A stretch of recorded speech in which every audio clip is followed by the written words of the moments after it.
Boas-vindas, internautas. Estamos mais um episódio 75 do Falando de Fraude podcast, que descomplica a fraude e mostra o que está rolando no crime digital. Hoje aqui na mesa comigo temos Danilo, outra vez Danilo Pardi, que o nosso internauta já conhece. Mas o nome do episódio de hoje, o tema do episódio, pode ser que o nome depois não seja esse no final, analisamos, colocamos um nome mais curto, mas é do Banco Central ao HSBC. O que os ataques ensinam sobre a PLD e a prevenção. Aí a gente tem um pequeno mantra aqui, que a gente está sempre mudando, mas é um mantra assim, que deve ficar na cabeça das pessoas, pelo menos, né? A melhor informação é a defesa contra os golpes. Contextualização, ataques recentes ao Banco Central e ao HSBC, prejuízos milionários. A pergunta é que não ia calar. O Brasil está pronto para lidar com o nível de ameaça? Doutor Afonso, muito obrigado. Mais uma participação aqui no podcast, no Falando de Fraudes. E hoje a gente traz um convidado aqui que tem um belo de um currículo, né, nessa área de atuação, quando a gente fala sobre lavagem de dinheiro, sobre crime organizado, sobre esse dinheiro que entra ou sai de forma ilícita. Apresenta o nosso convidado, fala um pouquinho do currículo dele, e aí daqui a pouco eu já faço uma pergunta para a gente entrar nesse tema. Antes de apresentar o convidado, me dá a oportunidade de falar uma coisa. Nosso cidadão pode estar perguntando, mas o que teria a ver a lavagem de dinheiro, o FTM, que é o financiamento do terrorismo e de narcotráfico? O que tem a ver com fraude digital? É justamente isso que a gente trouxe o convidado aqui para fazer esse elo de ligação. Uma coisa tem a ver com a outra. Qual que é? Quem nasceu primeiro? Foi a lavagem de dinheiro ou foi a fraude que faz a lavagem de dinheiro? Então aqui está com a gente hoje Edgar da Rocha, advogado da Zebra Law, especialista em implementação de programas PLD e FTP, Compliance e ESG. Formação e graduado em UNIEL, após Ciências Penais, pela PUC. Ele tem um currículo imenso, né? Eu vou pedir para ele se apresentar mais um pouquinho, né? Porque o currículo dele é tão grande, mas eu acho que ele é tão conhecido já nos meios acadêmicos e também no LinkedIn, na internet, né? Que é o suficientemente para os internautas ficarem interessados em ele estar aqui, dar esses insights. Obrigado, Afonso. Obrigado, Danilo. Danilo estava falando ali, o Edgar foca na prevenção, tá? Disso daí, pelo amor de Deus. Sem dúvida. E é engraçado, eu tenho um cunhado de 12 anos e na época da pandemia ele teve que fazer uma apresentação da escola e tinha que falar sobre as profissões. Aí ele chegou e apresentou assim, meu pai tem loja de carro, minha mãe tem salão de beleza, minha irmã é advogado. E o meu cunhado, ele olhou para mim, meu cunhado lava dinheiro de terrorista desse jeito. Aí acabou comigo, né? Quase foi preso. Mas, enfim, é um prazer estar aqui com vocês, profissionais que eu já acompanho há algum tempo e admiro muito o programa de vocês. Eu acho que vocês estão trazendo uma visão muito importante para, enfim, todo o mercado financeiro. Hoje a gente está vendo quanto que as fraudes estão se tornando aí protagonistas de grandes escândalos, né? Então eu tento aí trazer um pouco desse mundo de prevenção à lavagem de dinheiro, financiamento do terrorismo, olhando também para esse conceito de unificar algumas coisas com o campo da fraude, porque muitas das vezes eles estão unidos ali de certa forma, né? Então é um pouco aí do que eu posso conversar aqui melhor com vocês. Bom, a gente tem uma lembrança, vamos esquecer, porque eu sempre esqueço, né? Tem uma lembrança para ele eternizar esse momento que ele teve com a gente, trazendo os insights dele, que é falando de fraude da G2 Brindes, né? Muito obrigado. Então, esse problema de falar em fraudes e golpes, às vezes é um problema, né? Porque quando a gente foi escolher o nome, o pessoal de marketing achou que o Google ia brecar, porque naquela parte de escolher o algoritmo lá, fraude. Então ele já parava, né? Mas não daria para colocar, ficaria meio estranho. Falando de prevenção a fraudes, né? Talvez fosse isso na época o nome que deveria ser. Edgar, vamos lá, vamos entrar já no ponto. Eu vou trazer uma questão aqui que a gente vê quando você começa a estudar um pouquinho sobre o PLD, sobre como isso é implementado no Brasil. A gente sente que no Brasil ele é muito mais um checklist regulatório. Veja bem, a gente precisa cumprir isso, senão a gente não vai estar de acordo com as normativas e resoluções do Banco Central, a gente vai ter punição. E isso não é visto como um investimento ou algo que faça com que se gere mais credibilidade e segurança. E talvez isso seja um dos motivos para que a gente tenha tantas fraudes acontecendo no Brasil, de forma que talvez em outros países onde esses programas eles sejam vistos como investimentos e necessidades acontecem. Você consegue trazer para a gente aí se isso é real, se isso faz com que as fraudes aumentem? Sim. Eu entendo muito essa ideia que às vezes se passa em relação à prevenção à lavagem de dinheiro como sendo um custo, né? Os empresários, eles olham muitas vezes para compliance e PLD como custo e a gente entende, às vezes, o porquê que eles pensam assim. Mas eu, particularmente, eu venho de uma família que sempre empreendeu, né? E eu vejo que é o contrário, eu vejo que é justamente o oposto. Eu acho que quando você tem um programa de compliance bem feito, que funciona, um programa de PLD bem feito, você, na verdade, vai estar protegendo a sua marca, que é o principal ativo que você tem. Você vai estar melhorando seus processos internos, ou seja, você acaba tendo uma cultura de eficiência muito maior. E falando que o empresário quer ouvir, você vai estar aumentando o valuation da empresa, né? Então, acho que hoje, no Brasil, o que eu vejo? Eu vejo que nós temos um ambiente regulatório que é muito bom do ponto de vista de prevenção à lavagem de dinheiro. Eu acho que o Brasil tem, sim, bons profissionais, tem bons gestores ali de prevenção à lavagem de dinheiro, porém a gente está atrasado em algumas regulamentações, né? Então, por exemplo, agora que a gente vai ter a regulamentação de prevenção à lavagem de dinheiro voltado para criptomoedas, a CVM acabou de lançar a consulta pública para fazer o mesmo passo em relação à tokenização. Tem uma questão também que fala sobre a regulamentação de PLD para profissões jurídicas, né? Então, a advocacia, a OAB, passar a olhar para esse tema também, uma vez que os advogados prestam ali serviços que, em tese, se enquadrariam dentro do que consta ali na lei de lavagem. Não é isso, né? O que eu vejo há muitos anos é isso, né? A gente tinha algumas formas de lavar dinheiro, né? Tinha alguns tipos de lavanderia, que era comprar quadros, né? Sim. Que nunca foi regulamentado. Quadros, joias, carros, ainda funciona, ainda acontece muito na e honorário de prática. advogado, isso é verdade. Sim. Honorário de advogado por serviço não prestado. Então, o cara lá recebe 1 milhão, ele fica com 500 e dá uma nota de 1 milhão e isso acaba lavando dinheiro, né? Então, isso já existe faz tempo, né? Sim. Agora criaram algumas maneiras novas, tipo das fintechs, né?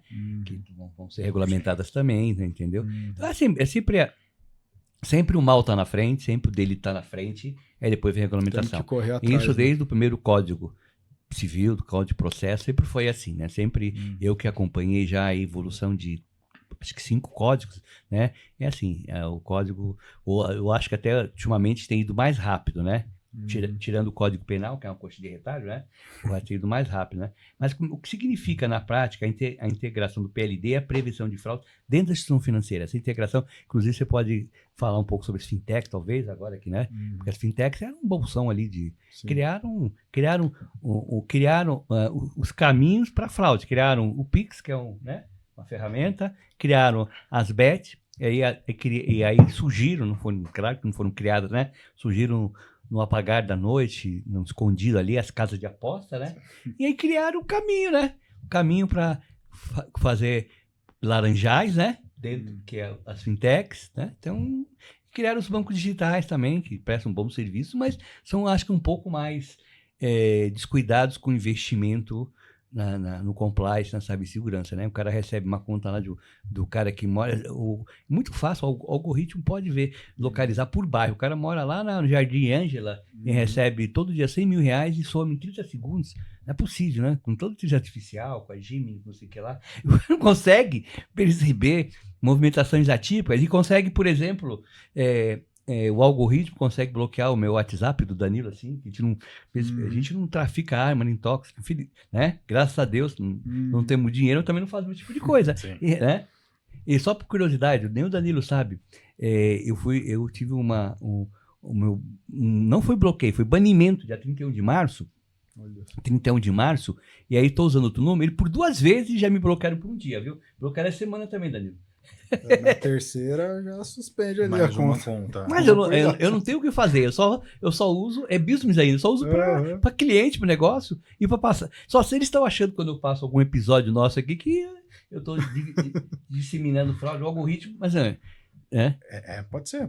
Hoje a gente não tem ideia de como esses algoritmos eles funcionam. Mas é meio burro, né? Porque tem outras coisas que eles não pegam, né? Sim. O Discord da vida, o Telegram e outra coisa. Quer dizer, não dá para entender, né, como é que esse algoritmo dele. Mas o algoritmo pode ser bem administrado, porque assim, com a inteligência artificial, o algoritmo é uma coisa, tem que ser alimentado, né? O que tá lá que ele vai fazer, né? Sim. Então, desculpa a interrupção da pergunta aí, mas foi um desabafo, né? Porque esse algoritmo aí que eles têm aí não tem o menor controle, aí o Banco Central vai lá. Quantos anos tem a Fintech começaram? 10 anos já? 8 anos? Acho que não chegou a 10, mas deve estar próximo aí. Então. Eu vejo que as fintechs, elas modificaram totalmente a forma como a gente vê a economia. A descentralização era um fato e os bancos viram uma oportunidade de se reinventar também. Então, no fim do dia, eu acredito que é super válido a gente ter essa popularização de acesso aos bancos por meio de Bank as a Service, fintechs, etc.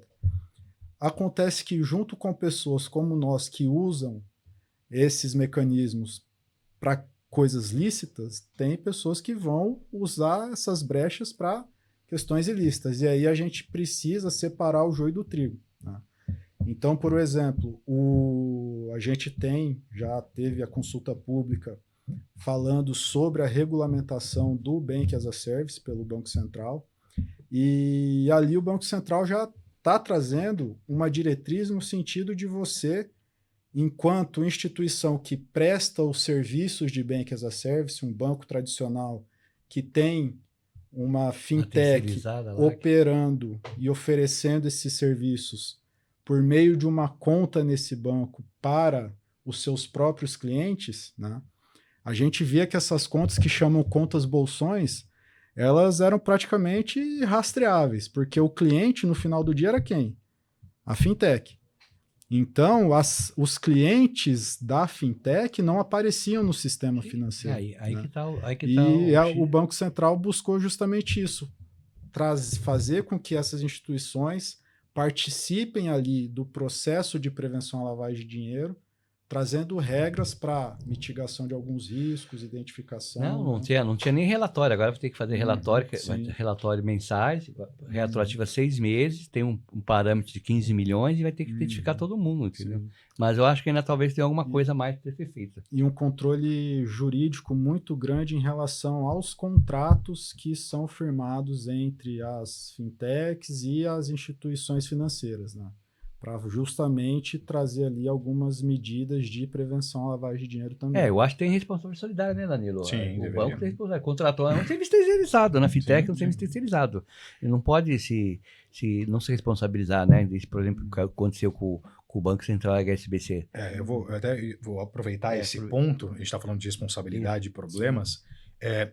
Esses casos que aconteceram recentemente, envolvendo o Banco Central e o HSBC, na sua opinião, Edgar, a gente está falando de uma falha de tecnologia ou a gente está falando de uma falha de estratégia ou processo com relação a protocolos de compliance, protocolos antifraude? Qual que é a sua opinião com relação a esses dois casos?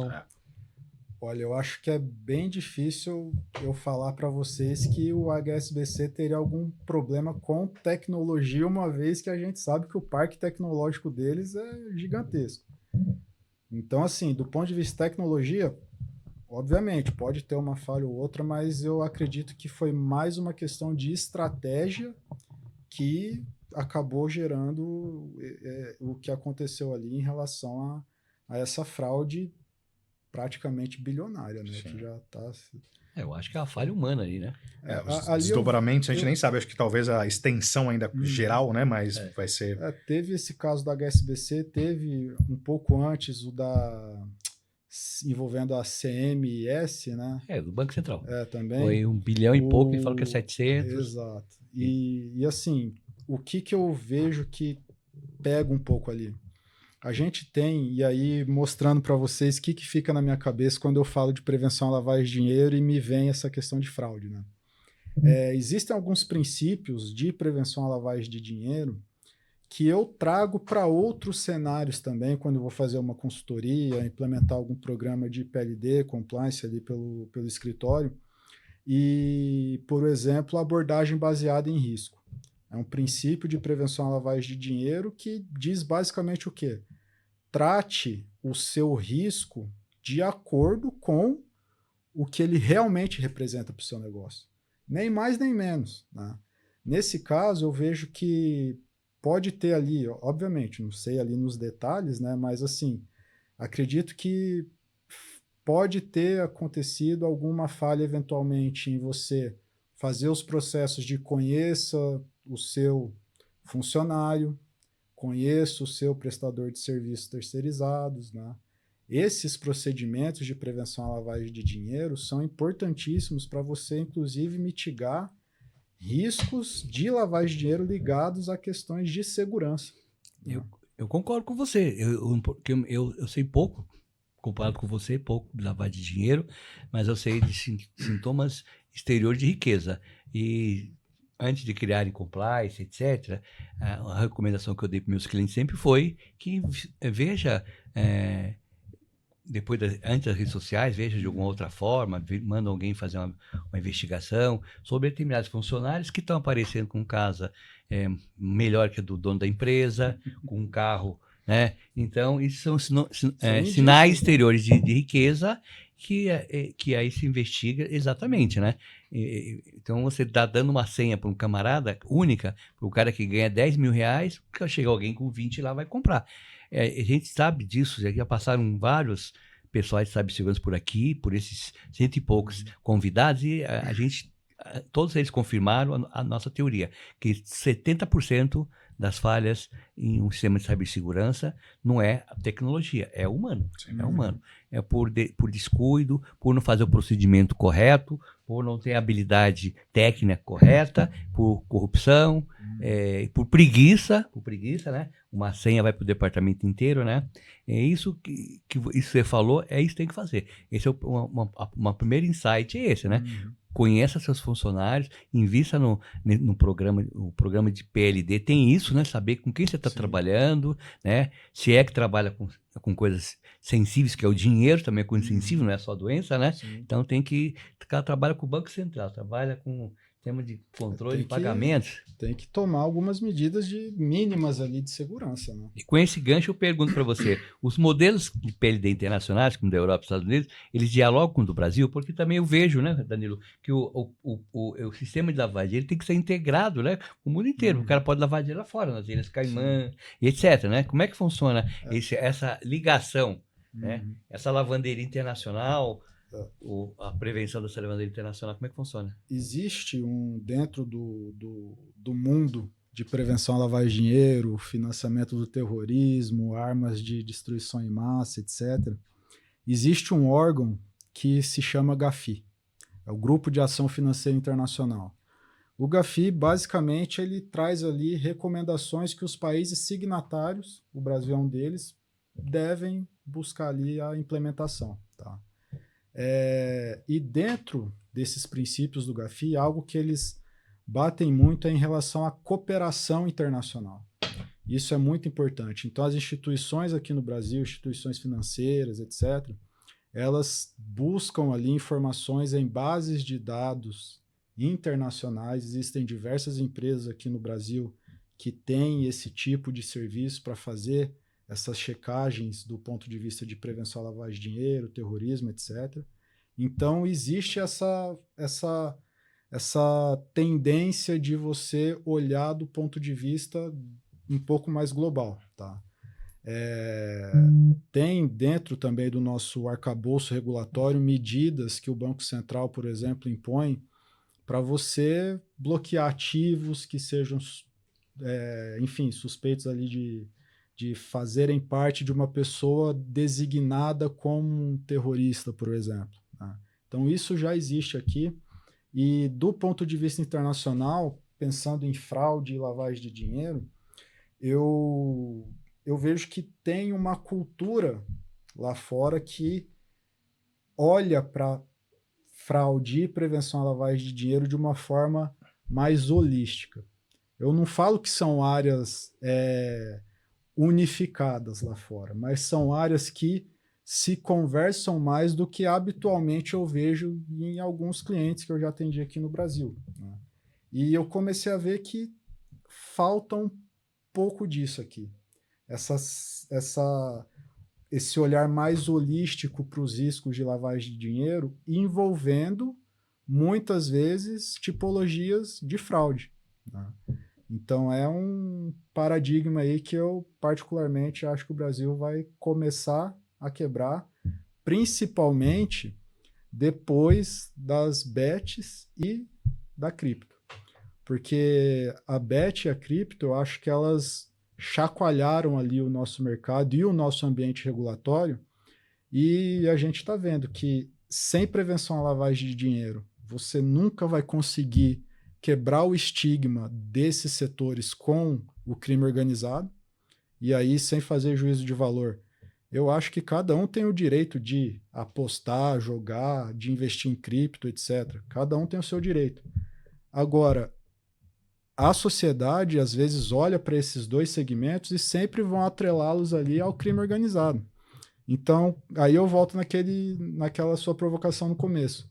Quanto mais essas instituições investirem em compliance, em prevenção à lavagem de dinheiro, em antifraude, mais elas vão quebrar esse estigma ainda. E melhor ainda fica o nosso ambiente de mercado. Não, sem dúvida, sem dúvida. O que eu vejo, e aí quem trabalha nesse segmento, né, de combate à fraude, de prevenção, recuperação de valores, ele esbarra, e aí falando aqui do Brasil, uma palavrinha que chama cultura da empresa. Uhum. E não adianta você ter processo, não adianta você ter uma equipe que implementa um processo dentro de uma organização, se toda a empresa, e começando lá do alto escalão, né, descendo até o chão de fábrica, se as pessoas não seguem. Então você coloca um processo, mas nenhum procedimento, nenhum programa funciona se a cultura da empresa não implementar aquilo. Né? A cultura come qualquer tipo de processo, eles dizem no café da manhã. Né? No final do dia ninguém está fazendo. E tem vários testes, você pega grandes empresas, eles pegam e soltam um pendrive com um malware, com alguma coisinha ali, no refeitório da empresa e deixa ele lá.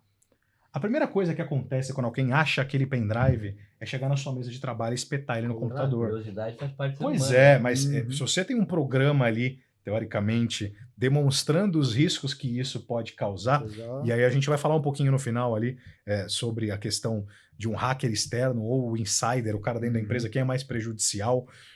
Mas eu queria te perguntar, hoje a gente tem aí a inteligência artificial fazendo parte do modelo de negócio de empresas, do dia a dia dos funcionários. Então a inteligência artificial ela já é uma realidade. Quando a gente traz ela para prevenção à lavagem de dinheiro, a programas antifraude, você acredita que a IA ela é uma aliada, ela vai funcionar, ou é mais marketing aí, apenas porque é um assunto que está no hype, né? As pessoas estão comentando. Me fala um pouquinho, quando isso entra no mercado da prevenção à lavagem de dinheiro e fraude, o que você acredita? Então, eu acho que são as duas situações, tá? Se você olha para a inteligência artificial como uma ferramenta para aumentar a sua produtividade e você usa ela para isso, ótimo. Agora, se você pega a inteligência artificial e coloca ali para criar uma política de prevenção à lavagem de dinheiro, e aí sai algo totalmente genérico, etc., isso daí não vai te ajudar em nada.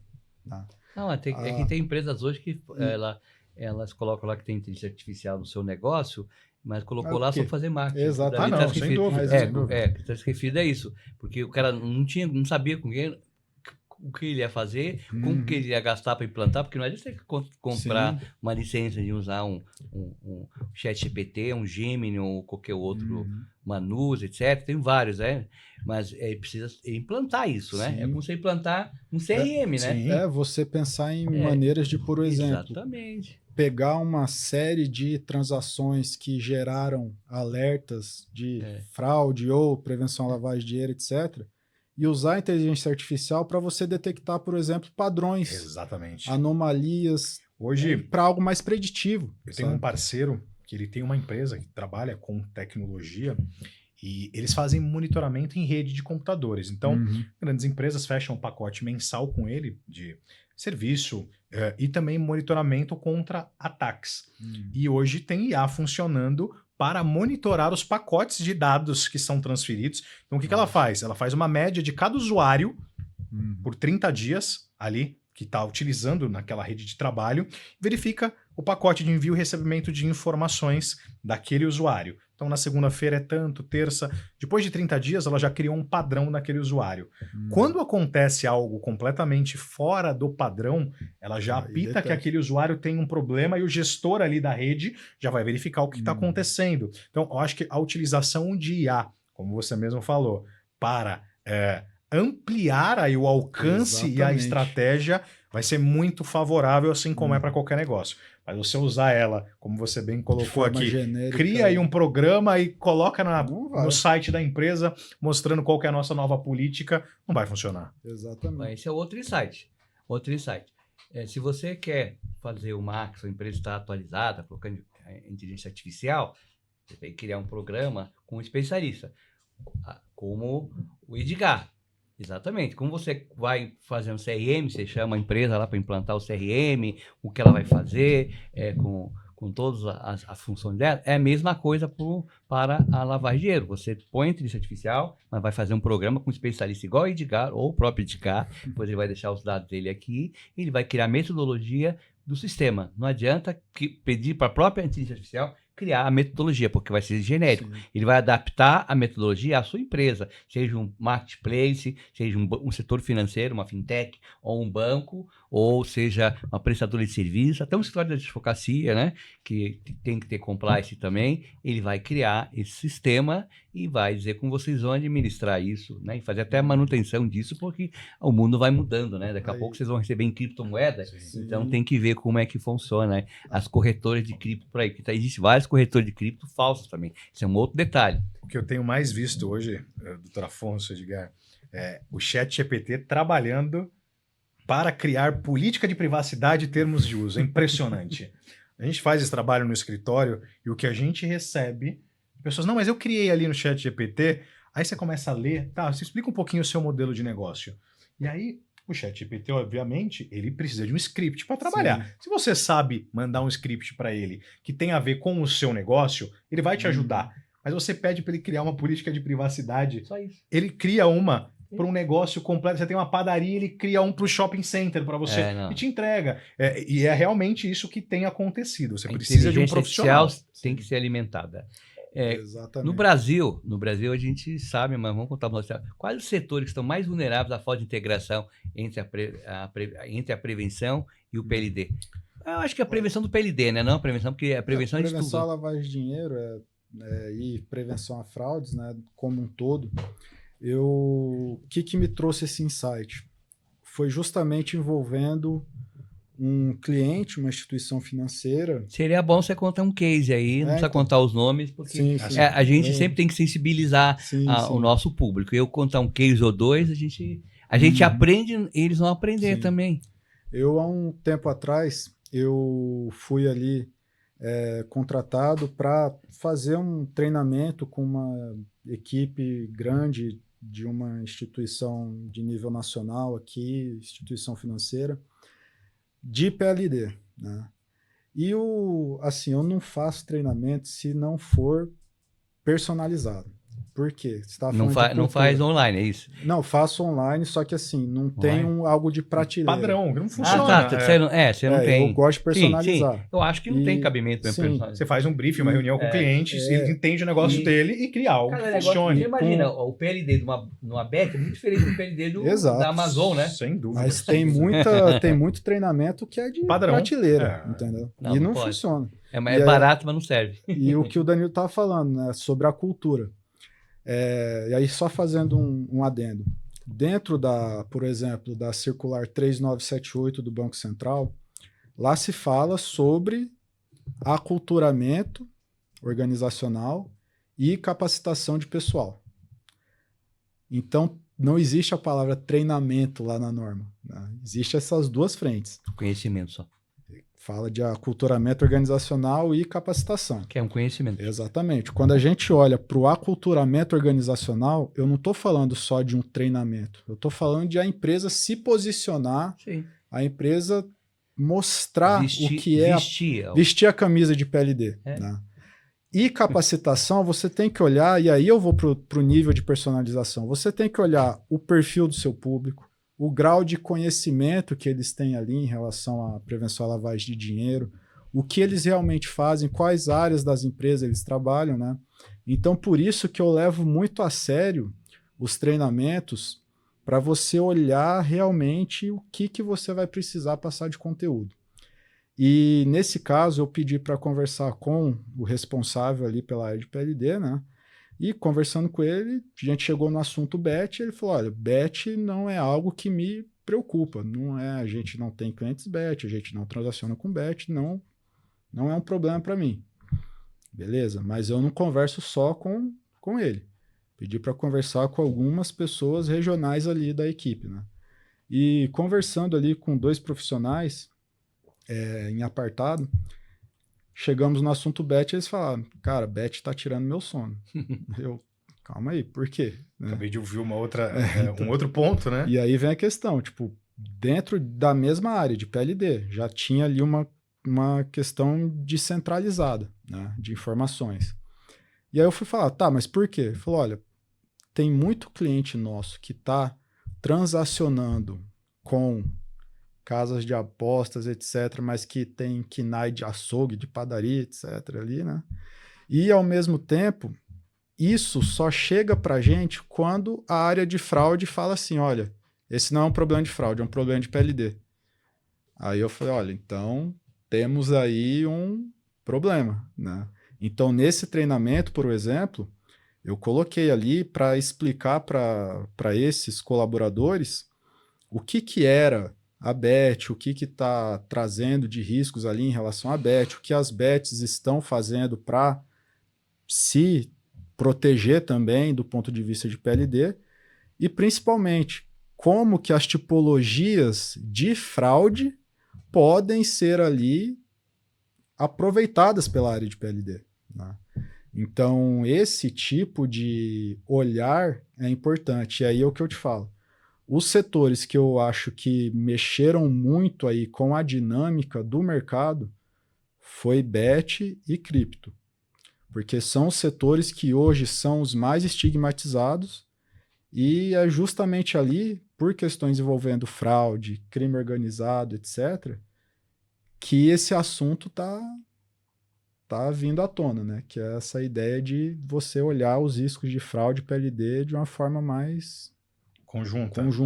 Então, e aí o ponto que eu ia perguntar aqui, já estava a minha próxima pergunta, é como fazer a sinergia entre essas áreas e fazer com que o programa de PLD não seja apenas um checklist regulatório.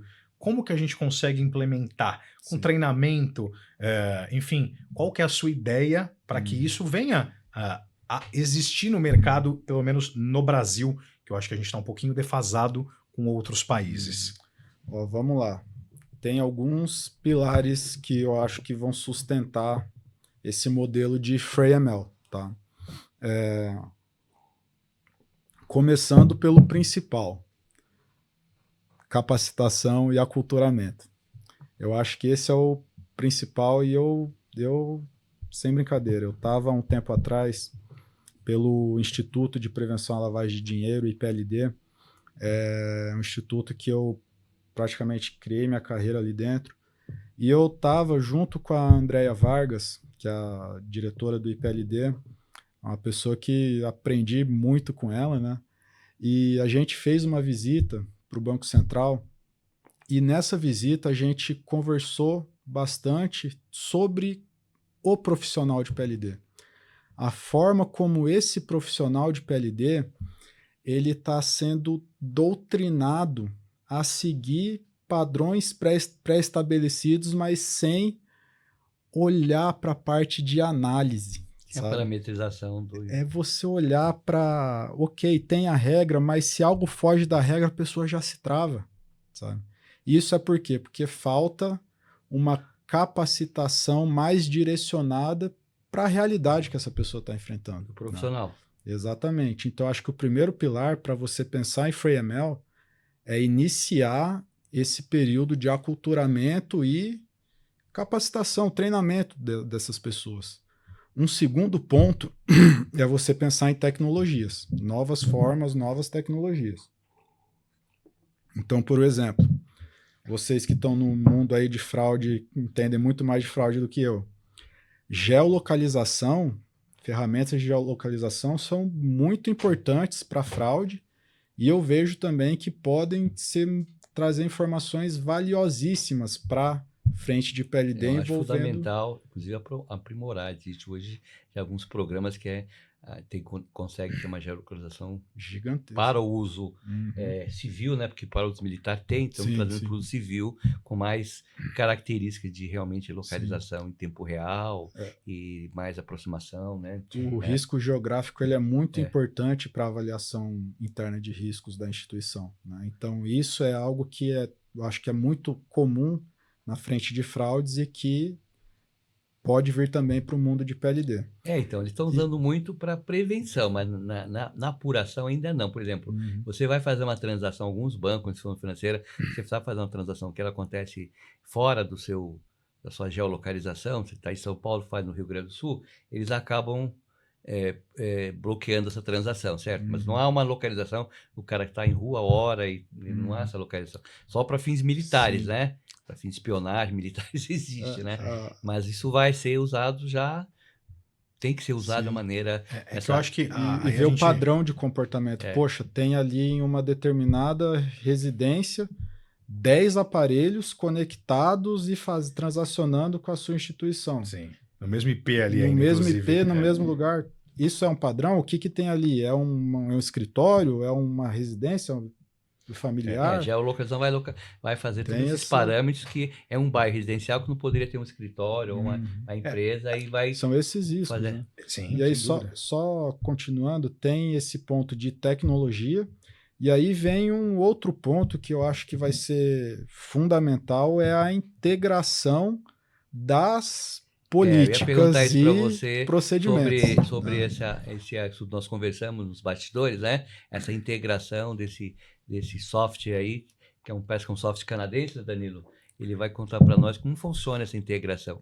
Que, assim, porque hoje a polícia faz isso, né? Uma parte da polícia vai atrás da quadrilha, outra parte vai atrás do dinheiro, a polícia financeira, digamos assim, né? Aciona o COAF, aciona a estação para tentar ela bloquear todo o dinheiro e matar, né, o financeiro da empresa, né? Como funciona essa integração? Existem várias tecnologias de geolocalização aprimoradas que podem auxiliar aí nesse transição, né? Nessa transição da fraude e PLD isolados para algo mais cooperativo, né?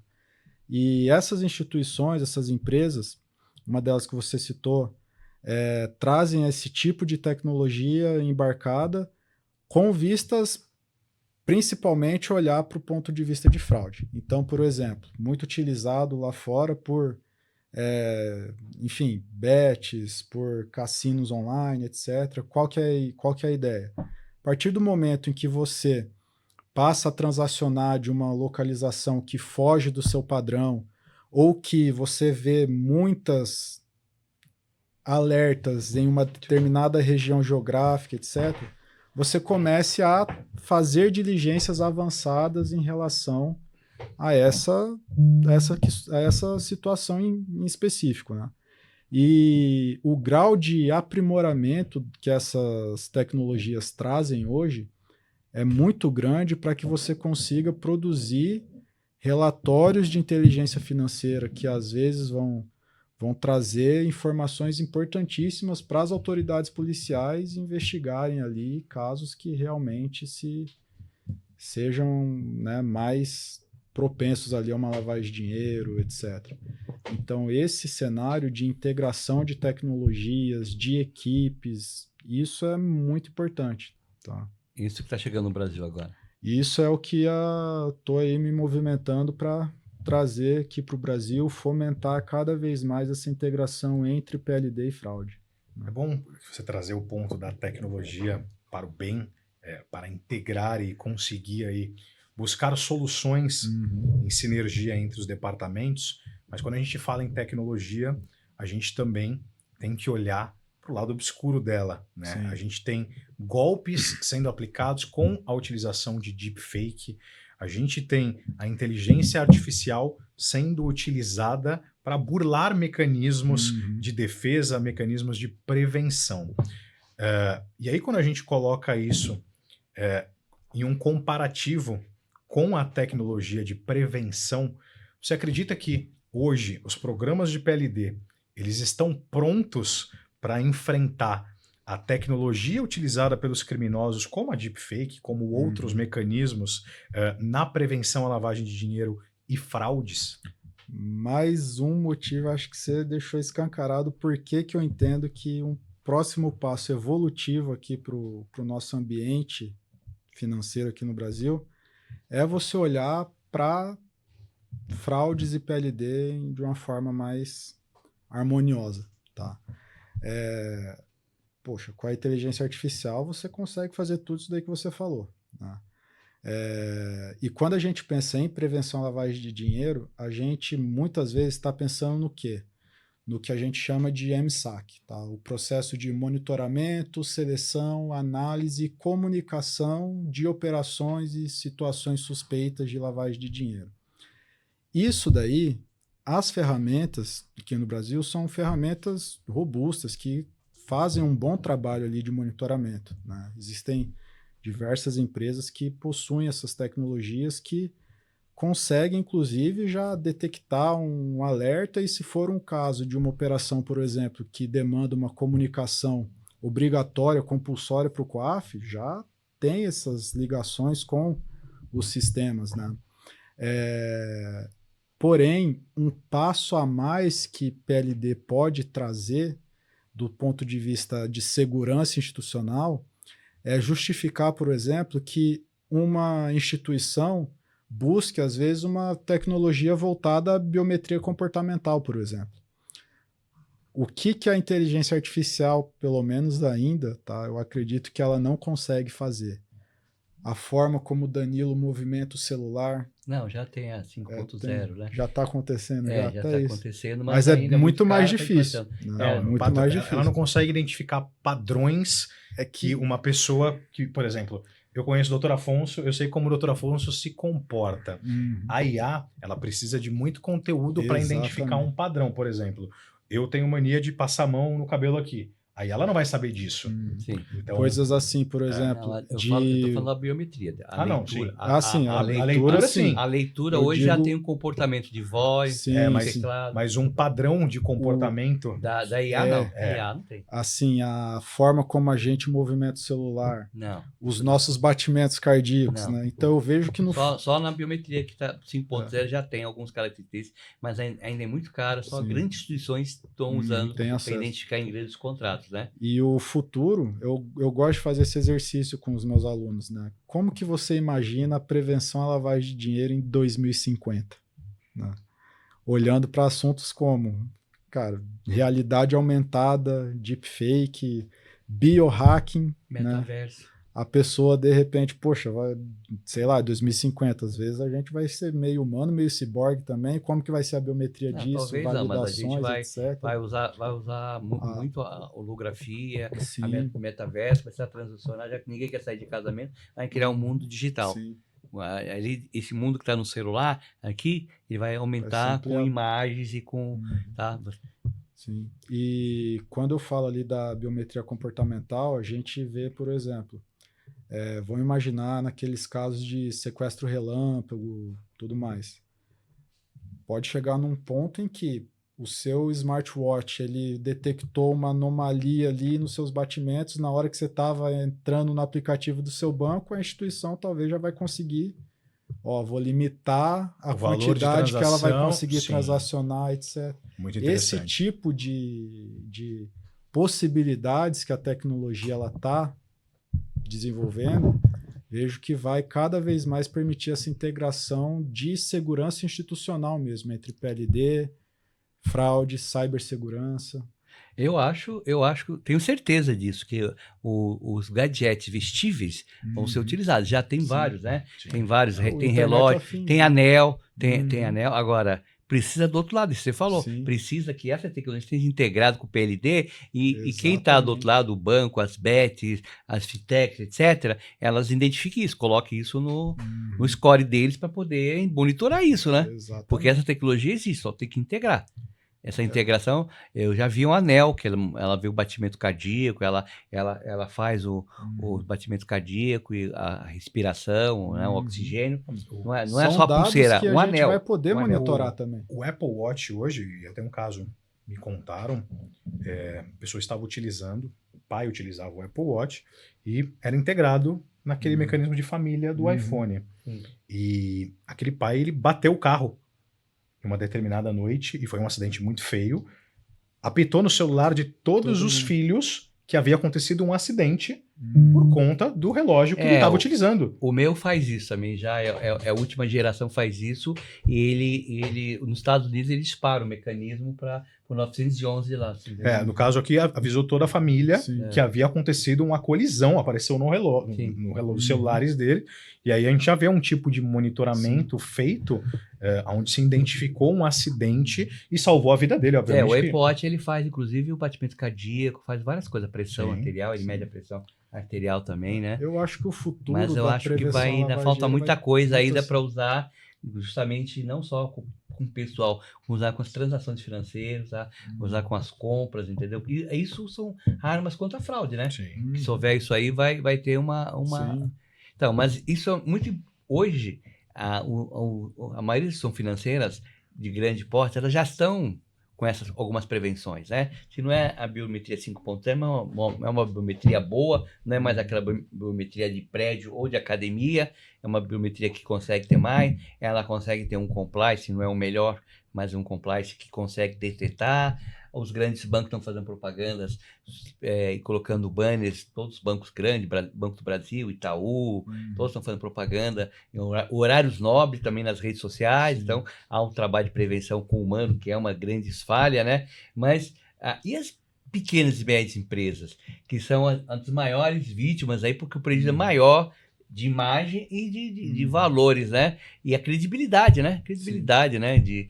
O cara não quer comprar e nunca mais vai comprar, porque ele tem muito concorrente, né? Então, essa é uma... Quanto o custo disso para implantar um PLD, um compliance? Exato. A gente tem, como eu falei, o principal princípio de prevenção à lavagem de dinheiro é a ABR, abordagem baseada em risco.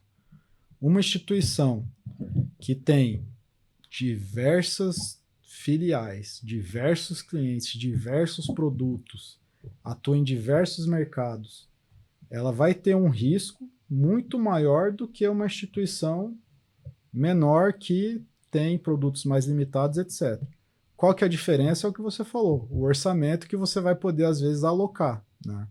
Então, um movimento que eu vejo também no mercado são as empresas de tecnologia olhando para essas instituições pequenas e médias que têm muito a perder com os impactos reputacionais que uma lavagem de dinheiro, uma fraude às vezes pode causar ali para ela, e estão trazendo ferramentas mais direcionadas para esse público, que permitem que riscos mais simples sejam monitorados Com ali custo com menor, custo menor. Né?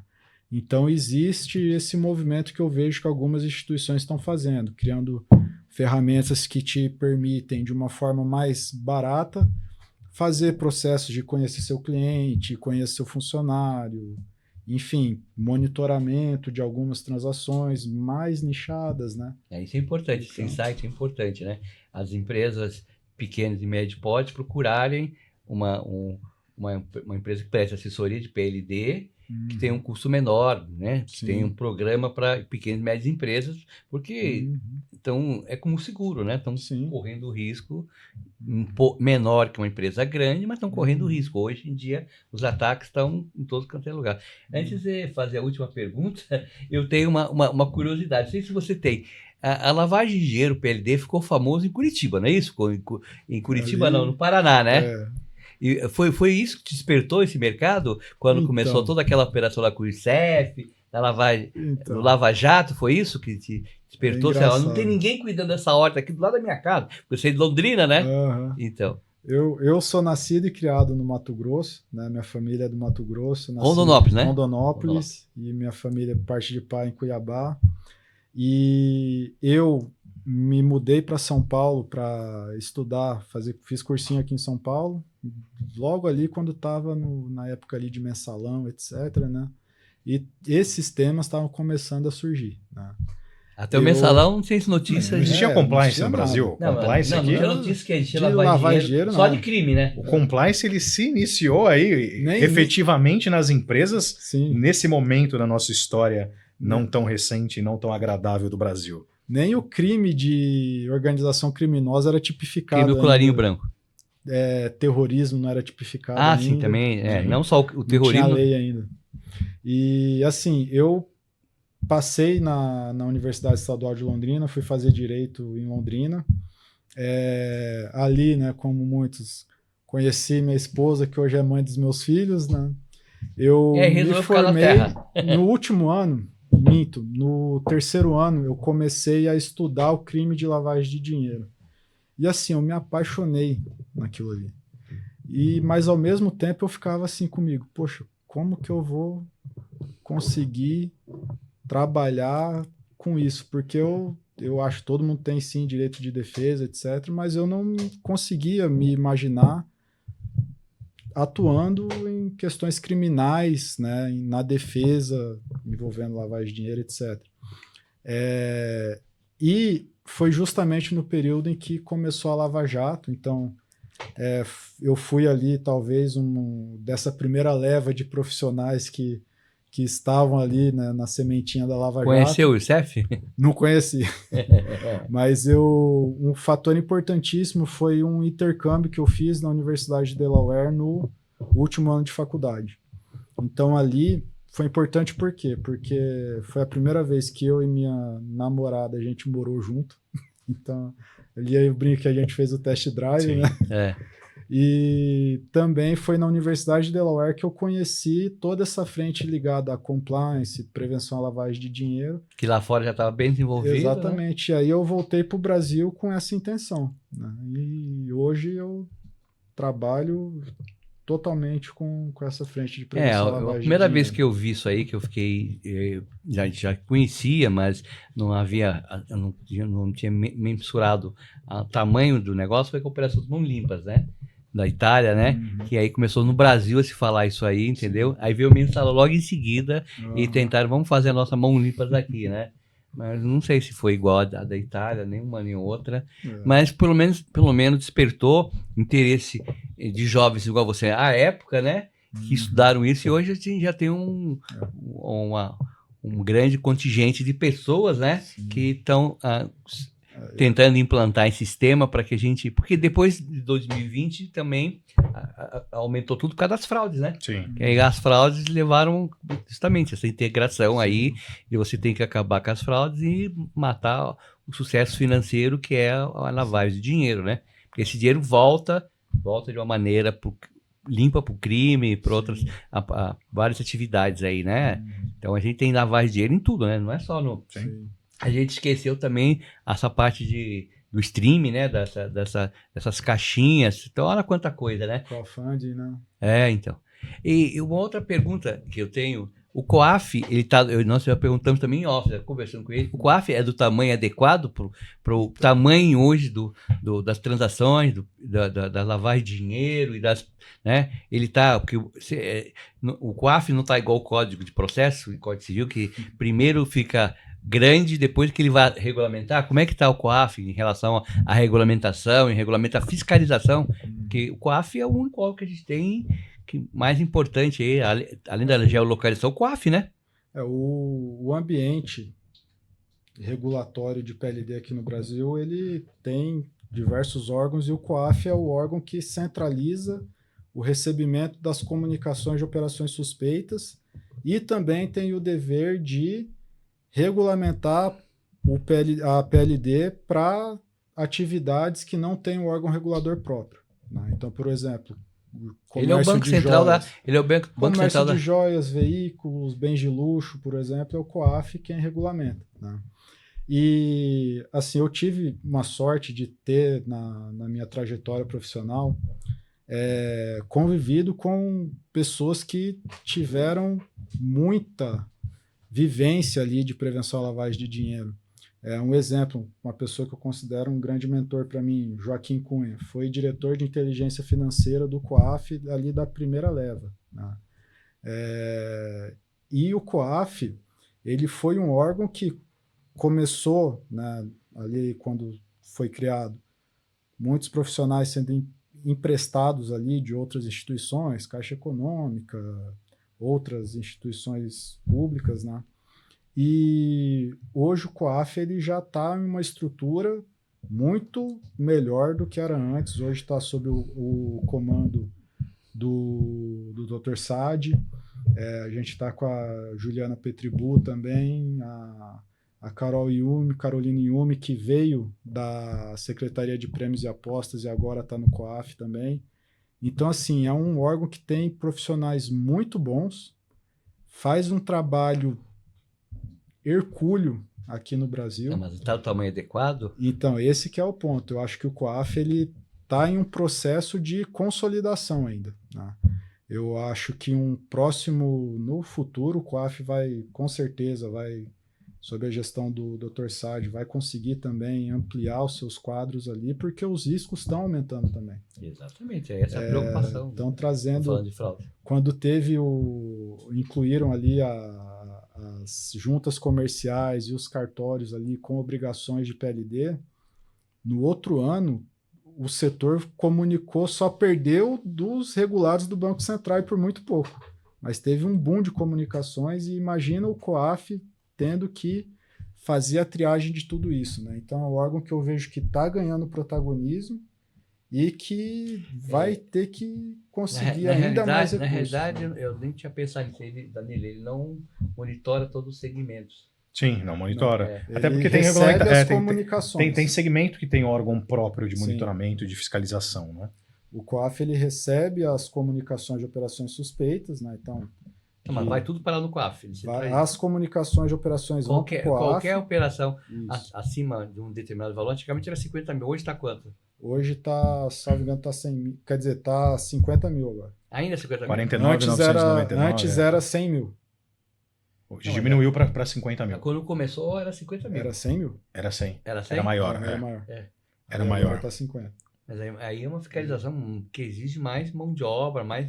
É que, na verdade, o banco ele já passa ele já encaminha não é só a movimentação, ele já... tem que averiguar, né? O banco já passa para ele, aqui aparece uma fraude por conta disso, já vai um relatório ali para ele. Inclusive, o COAF ele investe muito hoje em você, instituição financeira, aprender a comunicar com qualidade. Sem dúvida, porque só enviar uma transação não adianta nada. Vamos imaginar ali o COAF tendo que lidar todas com... Todas as 50 mil? Hoje em dia... Tem que trazer as informações que são úteis ali para o COAF fazer o papel de encaminhar os relatórios de inteligência financeira para as autoridades policiais, né?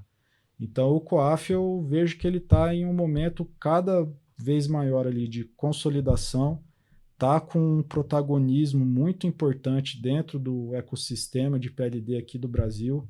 É um órgão muito respeitado internacionalmente também, né? E concordo contigo, tem que ter cada vez mais investimento ali dentro, né? Com certeza vai fazer um diferencial aí para o cenário brasileiro, competitividade e tudo mais. E você falou um termo muito importante, que é o investimento. Investimento, quando a gente está tratando de fraude, tecnologia, PLD. Edgar, queria que você deixasse aqui uma mensagem para muitos gestores que ainda olham o PLD como um custo e não como um investimento. Fala para esse profissional, para esse gestor, por que um PLD ele não tem que ser visto como um custo, assim como programas que alteram a cultura da organização, que criam processos dentro da empresa, que isso não é um custo, isso é um investimento, é necessário e cria uma excelente imagem para aquela empresa, para aquela instituição. Deixa um recado para esse gestor. Olha, até é engraçado, porque recentemente eu acho que eu atingi até hoje o maior momento da minha carreira. E qual foi isso? Foi um dia que um cliente veio falar comigo, estava conversando com ele, é um responsável pela área de PLD de uma grande instituição de pagamentos aqui no Brasil, e foi bem na época quando aconteceu as questões com o PCC aqui na Faria Lima, etc., né? Envolvendo postos de combustíveis e tudo mais. Tem um fundo de investimento aí, né? Fundo de investimento. E esse cliente, ele estava me falando e ele estava me explicando. Cara, ele falou assim, Edgar, obrigado, porque eu quase que a gente entrou na mesma situação, tá? Isso lá em 2022. E por eles terem ali um apoio da alta direção, fizeram todas as checagens, etc. E viram exatamente o que apareceu hoje ali. Riscos envolvendo PCC, postos de combustíveis, etc. E queriam que a instituição colocasse os produtos deles em mais de 200 postos. E ele falou, olha, o Compliance PLD não recomenda que se prossiga com essa parceria. Gente, imagina, ia ser assim, ia fazer a festa do time comercial ali. Um excelente contrato, né? Exatamente. E foi algo que gerou, né? Não é fácil você brecar uma operação nesse nível, né? Mas bancaram e não seguiram. E quando toda essa questão estourou, ele falou, cara, muito obrigado mesmo, porque a gente tem esse programa de PLD que olha, de fato, para a cultura do negócio, né? Então, hoje, provavelmente, esse cliente estaria nas manchetes dos jornais também, assim como as outras instituições estavam. Né? E obrigado por compartilhar o caso. Disso. Compartilhar, porque nada melhor do que um exemplo na prática para o gestor aqui entender a real necessidade de um programa desses. Exatamente. Esse é um dos maiores insights do programa, foi esse, né? Isso, voltando àquele tema antigo, se ele tivesse usado o ChatGPT, ele não teria feito compliance, porque ele teria feito uma PDL para padaria e não uma fintech financeira. Exatamente. E acabou livrando ele. Então, você vê, o trabalho dele, do Edgar, foi bem feito. Ele foi reconhecido no trabalho, o cliente reconheceu o trabalho, o investimento feito, né, que salvou a empresa e ainda deixou a empresa sólida, né? Edgar, chegamos ao final, infelizmente a gente teria assunto para lavar aqui, né? Muito, né? Tem muita lavagem de fraude, de lavagem de dinheiro, tem casos aqui no mundo que a gente poderia contar em sites do mundo, né? De lavagem de dinheiro, né? De tráfico, etc, né? Mas infelizmente chegou ao final, a gente não pode cansar muito nossos internautas. Eu acho que a gente vai ficar para um próximo programa. Nós já tínhamos conversado em off, Danilo, e ele vinha aqui com a pessoa do COAF, porque ele tem uma técnica para extrair conteúdo do pessoal do COAF mais que nós, entendeu? Então seria interessante eu deixar aberto aí uma data que ele quiser, a gente grava aqui, é importante, eu acho que ninguém trouxe ainda Eu não assisti nenhum podcast, nem vi falar de alguém do COAF que veio a público mostrar o trabalho, esse trabalho brilhante, Sim. Hércules, como ele falou, né? Então é importante, eu parabenizo o COAF, gostaria que, se tiver a oportunidade de assistir, o convite está aqui, a data e o horário que vocês quiserem, eu estou disposto a trazer vocês aqui para levar para o nosso público de internauta, seja empresário, e as pessoas físicas, esse trabalho, mostrar esse trabalho, né? Porque não aparece esse trabalho na mídia, né? Então é um trabalho de formiguinha, assim, de escondido, mas um trabalho Hércules no seu tamanho. Muito obrigado por compartilhar essa visão, essa experiência. Foi uma aula sobre PLD, sobre lavagem de dinheiro e devemos caminhar juntos. Até um próximo programa trazendo mais gente aqui.